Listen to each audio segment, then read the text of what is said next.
friends, I'm Rick, and this is your Seat Tale. We got little Missy sitting over here. She's actually sitting beside the laptop at this moment. Is she being a good kitty? You being a good kitty? Yes, you are. You just stay off the keyboard. We don't want you on the keyboard. Yes. So she's the last 4 or 5 months or so, she's been in the, whenever I'm in here doing videos, she's usually in the little cat carrier down here to keep her out of trouble, because I really don't want the cat stepping on the keys of the keyboard. So, you know, this is little Mitzi here, and she's getting down off the table. Hey, right here. You say hi. You say hi, little Missy, right?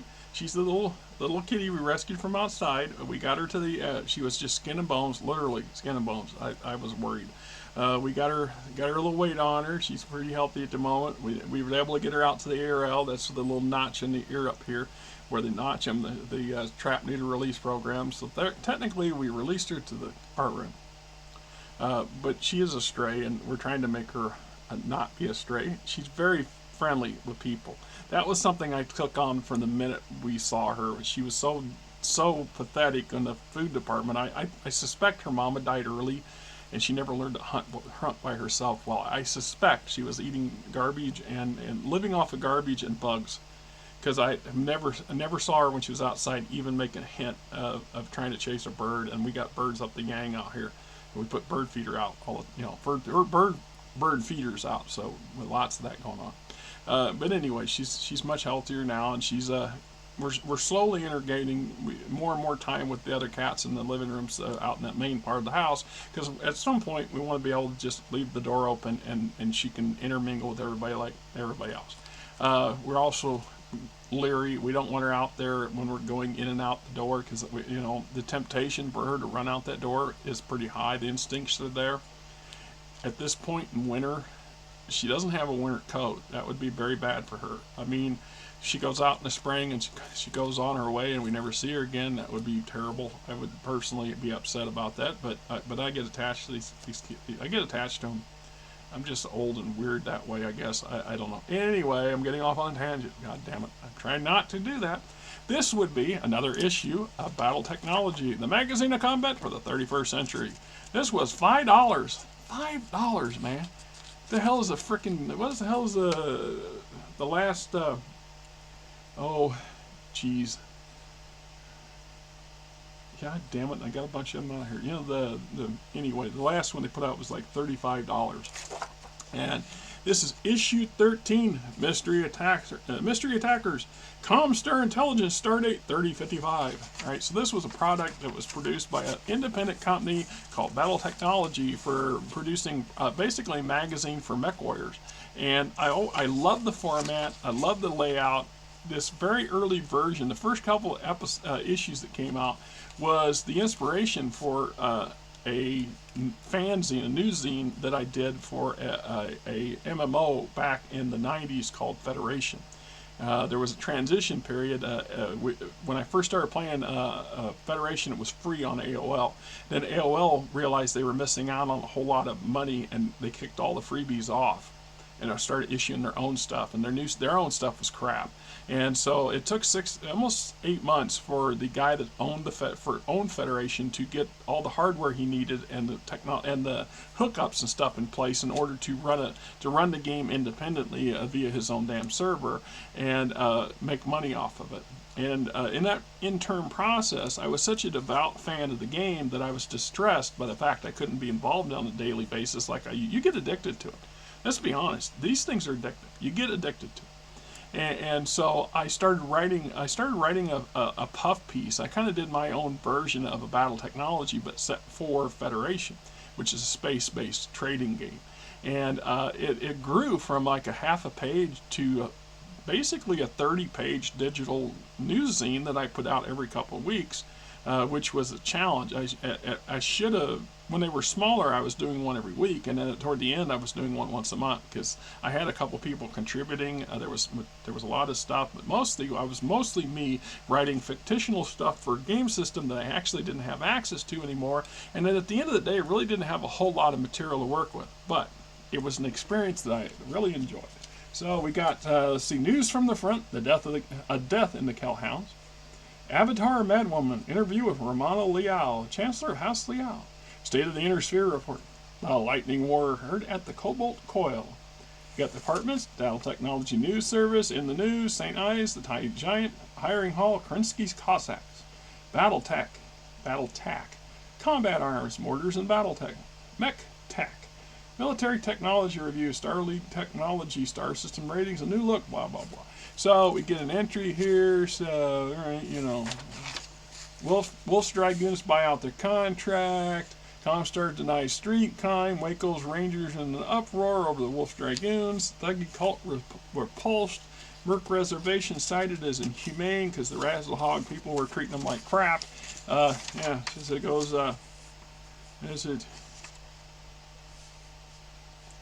official protest entered yesterday with Comstar's mediation board by Major Edwina Forrest, CO of the Black Omen Battalion. The permitted access range for a unit's reservation is only 15 square blocks now, she accused.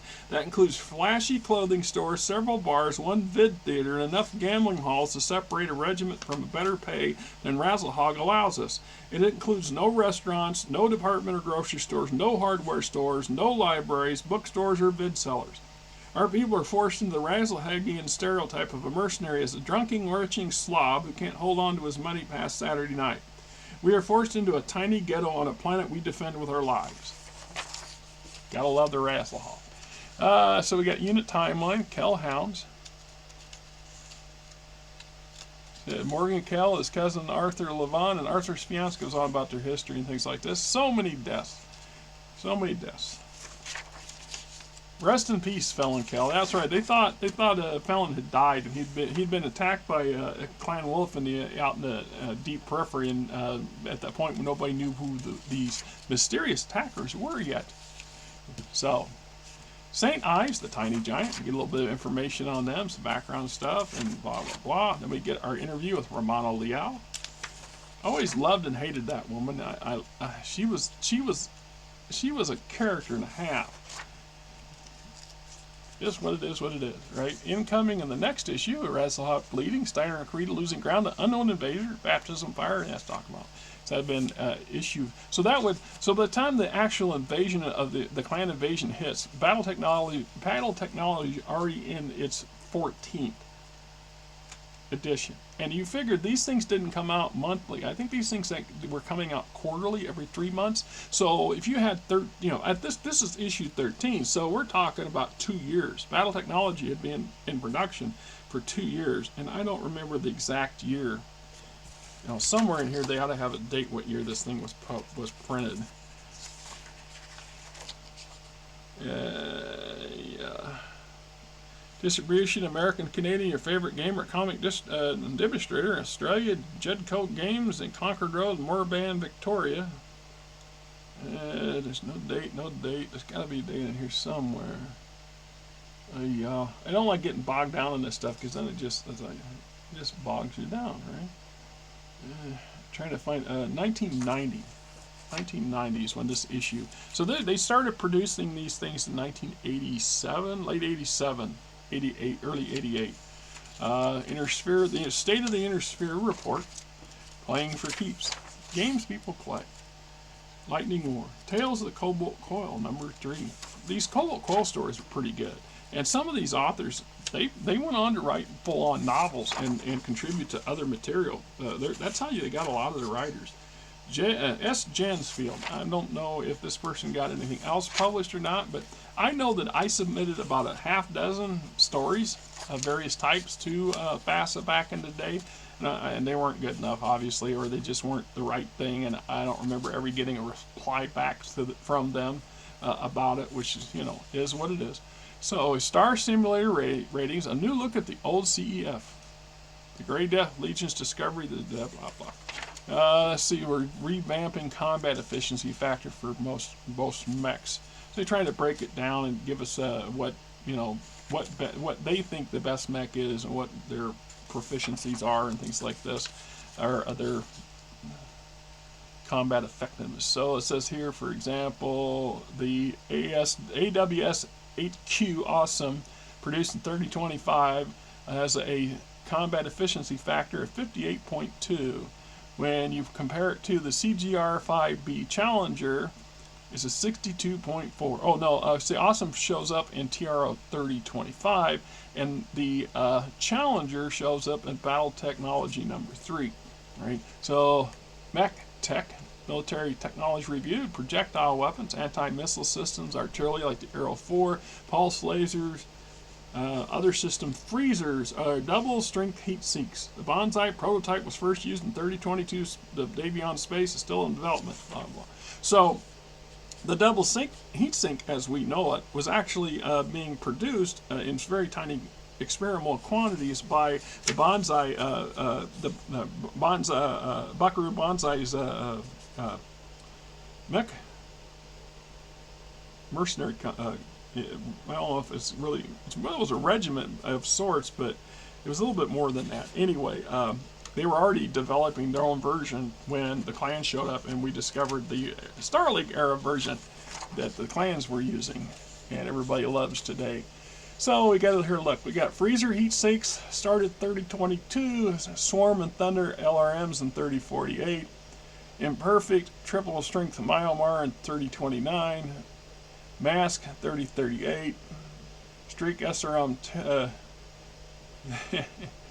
the Streak SRM2 version produced in 3039, also known as the Don't Fire version with a 75.6 failure rate. Jeez, right? Hiring hall. So I think this was Korinsky's Cossacks.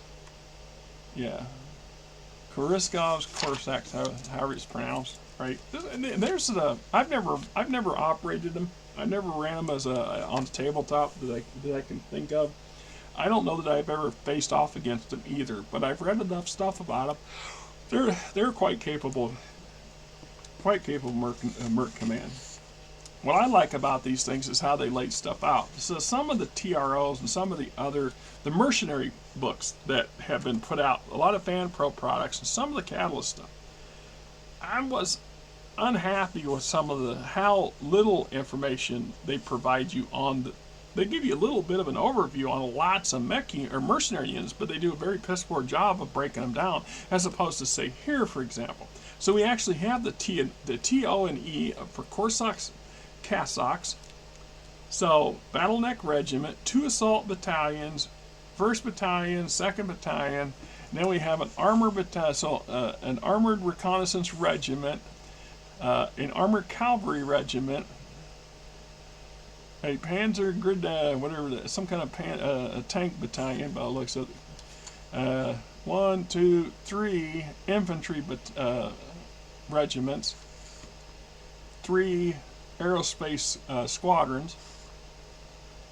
Then we have the senior tech for the senior support technical group, and then transport group. We show 2 invader class ships, 2 merchant class jump ships, 1 Appledorn class drop ship, a brigade carrier, 5 Triumphs, 2 Overlords, 1 Leopard and 1 Leopard CV, and a couple subcontractors, smaller merc units that the Cossacks employ, Rickman's Wing Aerospace Company and Gypsy Joker's Mech Battalion Recon. So what that would do is on paper, you'd see Cossacks command, which is a BattleMech regiment heavily supported. So it's in all definition a brigade when you've got all the infantry regiments and the armor regiment and assorted other auxiliaries, and that's quite a lot. And then they augment themselves even further by hiring secondary merc units and employing them. So whether or not those guys would be included in their in their hiring TNO, it's hard to say. So an enemy approaching the Cossacks might think they understand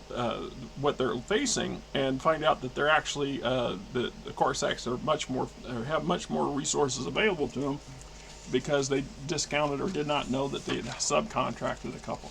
So we get into the section on the heads up mortars and BattleTech. This was one of them topics back in the day that come up every now and then in the conversations and stuff, was that a lot of technology as we know it in the real world today didn't make it into the, quote, futuristic versions of BattleTech, and one of them things was mortars. Mortars was not really, I don't remember it ever being mentioned until the first edition of MechWarrior. I don't quote me on that. Don't quote me on that, because I can't say that for sure, but I don't remember them being around for the first first decade or less of the game. And in part because probably, who cared? It was all about the big stompy robots. Nobody really, infantry was just something to step on or scare off.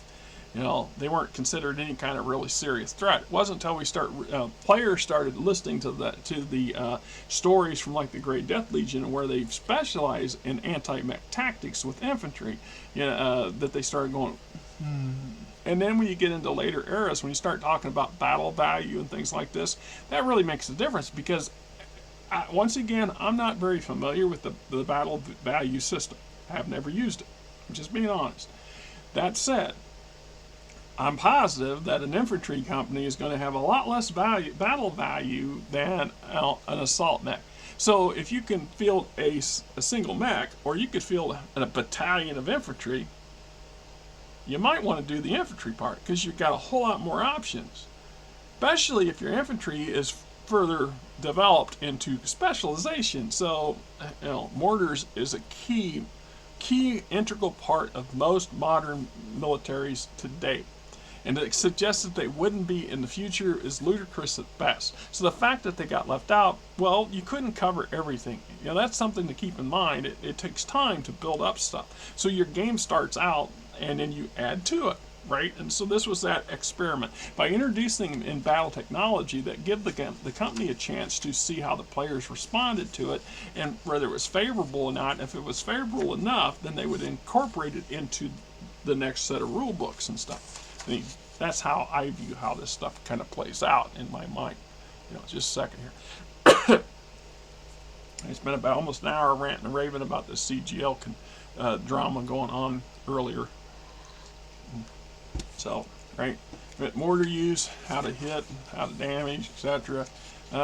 Mechs and vehicles, alphabetic list, issues 1 through 12. Right. Lust for Lostech, a scenario for MechWarrior. Right. Nothing wrong with that. The PDF copies of the maps didn't turn out so hot, but it's okay. It's okay. I'm probably never going to play that scenario anyway, so all good. The Monster, as found by Ellingsen Expedition in 3032. Unknown to the player characters, the joint Commissar Illyrian scouting party found the Castle of Brian before the party arrived. Nice to know. All right. Castle, the BRN-1 Brian. The mech left behind at the Castle of Brian on Illyria was the Star League era garrison pulled out suddenly. It was a personal mech of the garrison commander. There was a direct access to it from the quarters, etc., etc. This is a one-of-a-kind mech. The mech as a whole is very good, best of Star League craftsmanship. It's very difficult to find spare parts for it. This is a one-of-a-kind mech. So this mech was 90 tons, had a 250 GM engine, a movement of 3, a run of 5, no jump jets. It had 38 double heat sinks, 312 points of armor, so that's 19.5 tons of armor.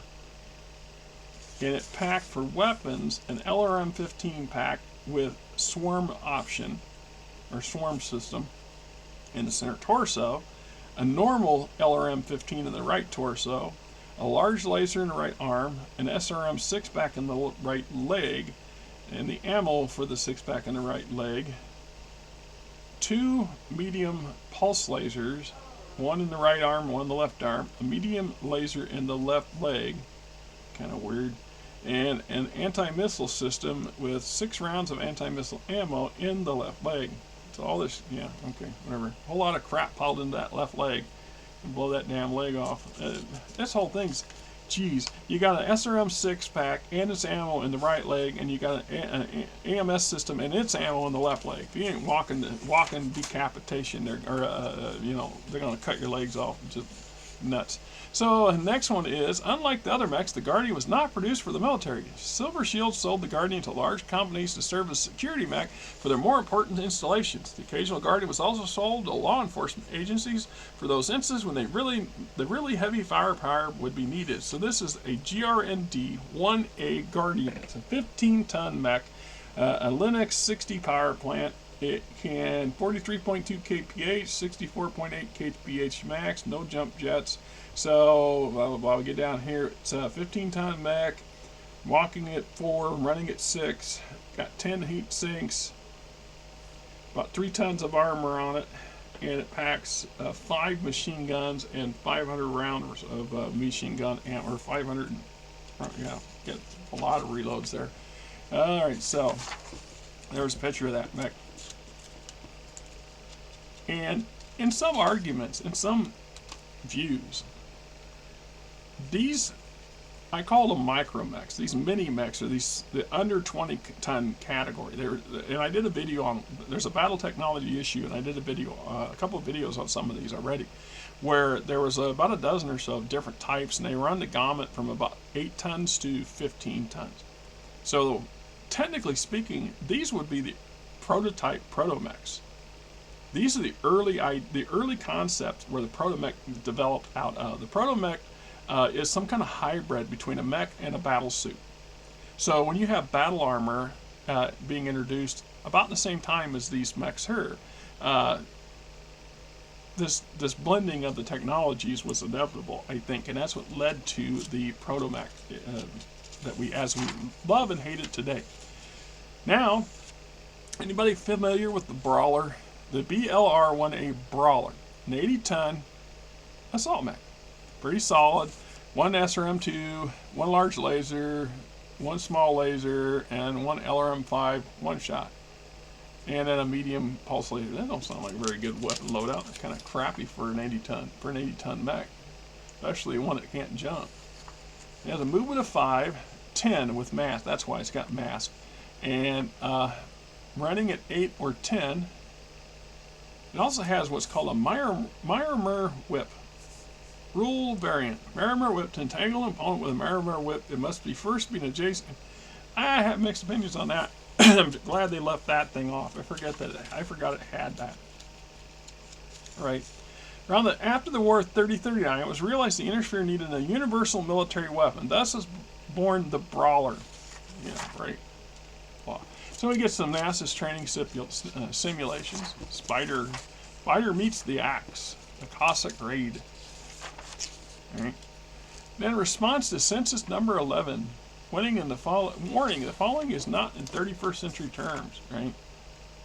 So I said feedback results for issue 11 had a few surprises. 11? This is 14. No, this is 13. Right. A lot of more ones than more than 5s. You were in favor, blah, blah. I don't know. That's how they did little polls and stuff occasionally. Like I said, sounding out the player base. Anyway, that is another issue of BattleTechnology. Once again, if you can get your hands on PDFs of these things, they are well worth having. They really add a lot more flavor in the I think in the overall scheme of things, what they really do is give players who were not there in the era when these came out, like some of us were, a view into where the game has been and how far it has progressed. And you can look back at, because almost everybody agrees everything in these like Stardate magazine, Battletechnology, Shrapnel. That's the one I was trying to think of earlier. The first Shrapnel, I think I paid like $12 for. And now they're what, $30 or something? Yeah, I know, modern costs and crap. So $5 for this. This would probably be a $20 item today. But if you can get your hands on these PDFs, they're worth having.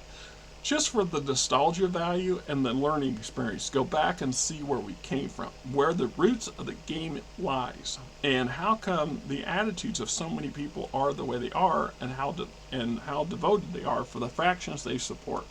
Anyway, I'm Rick. Little Missy sitting here by my coffee mug behaving herself. Yes, you would. Yes, you would. Yes, you would. No, don't nip my finger. And we're going to say, have yourself a great week.